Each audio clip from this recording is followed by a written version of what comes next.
The father of a Calgary woman who is approved for medical assistance in dying is working to keep her death from happening. He wants a court to step in. He claims his daughter does not qualify for MAID, and more than that, he wants a review as to why she was deemed eligible in the first place.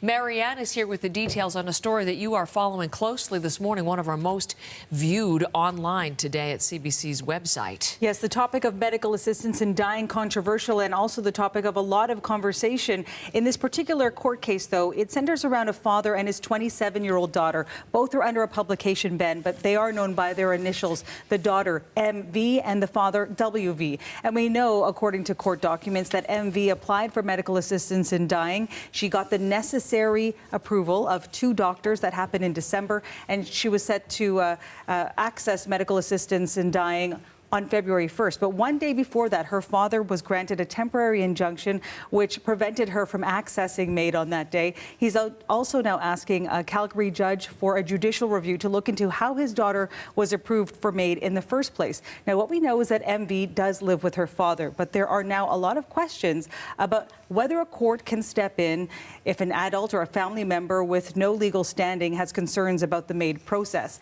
As for MV, she did not provide the court with any medical documents about her conditions that may have made her eligible for this. But according to her father, he says that she has autism and several other undiagnosed illnesses, potentially, that he says still does not make her eligible for MAID. He also says that mental health issues that his daughter has impacted her ability to consent to MAID, and also provided the court with a document from 2021 from a neurologist's office that determined that his daughter was, quote, normal. Now, speaking through her lawyer, MV has said that it is no one's business. Speaking through his lawyer, her father has said that there needs to be more of a process when it comes to review and appeals when it comes to MAID, specifically within the Alberta Health Service. But the judge is dealing with a very complicated case here, because it is important to note that if the process of MAID is not followed according to how it's laid off in the criminal code, medical practitioners could face criminal charges. Now, here's some of what the judge said in this case. He said, quote, as a court, I can't go second guessing these MAID assessors, but I'm stuck with this. The only comprehensive assessment of this person done says she's normal. So he's now reserved his decision when it comes to that temporary injunction, Heather, as well as whether there should be a judicial review. What a story.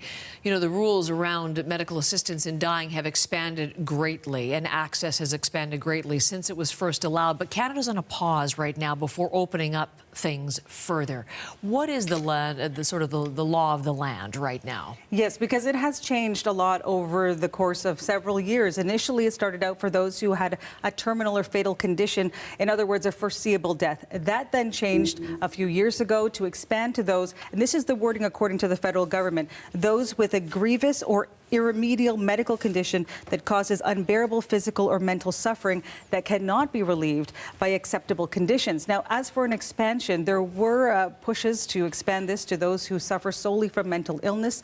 But twice now, the Liberal government has delayed that expansion, pushing it most recently this year to 2027, saying that the health system needs to be more prepared, because imagine the influx of that. Also, when we're talking about debate and questions in Quebec, we also know that that is a big topic there, and not only across the country, but particularly there. Most recently, Quebec's Catholic Church had asked for an exemption from a new law in that province that basically said that MAID should be accessible to all of those in palliative care centres. In the end, a Superior Court judge denied that request. So it's ongoing. The conversation is ongoing. And as for this court case, we'll have to see what the judge ultimately decides. Marianne, thank you. And again, further details up on our website for your reading this morning. Thank you, Marianne.